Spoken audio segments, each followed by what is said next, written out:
Alors, je dois dire que une fois n'est pas coutume, il commence à prendre forme sur le continent.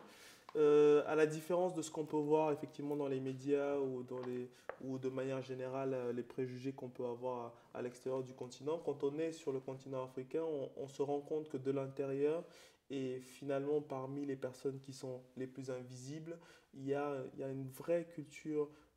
d'innovation, une vraie culture qu'on appelle généralement sur le continent la culture de la débrouillardise. C'est-à-dire que vous vous rendez compte qu'il y a des jeunes qui sont sur le continent qui ne trouvent pas d'emploi, qui rencontrent des Hmm. difficultés, qui font face à des obstacles et qui, malgré le fait de ne pas avoir tous les moyens qu'on peut avoir sur le continent européen ou ailleurs, trouvent des solutions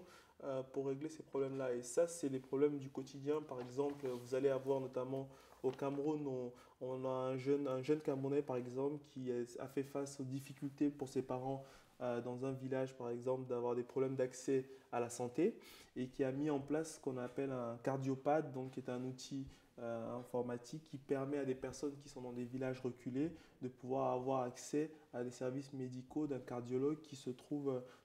dans les villes, dans les principales villes et donc d'avoir un suivi médical comme ça. Donc vous voyez il y a des petites choses comme ça qui montrent sur le terrain que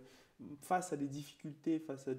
j'allais dire, à des problèmes du quotidien, ben, il y a des solutions qui se créent et il y a quelque chose qui bouge et cette dynamique-là ne fait que, j'allais dire, évoluer, se renforcer.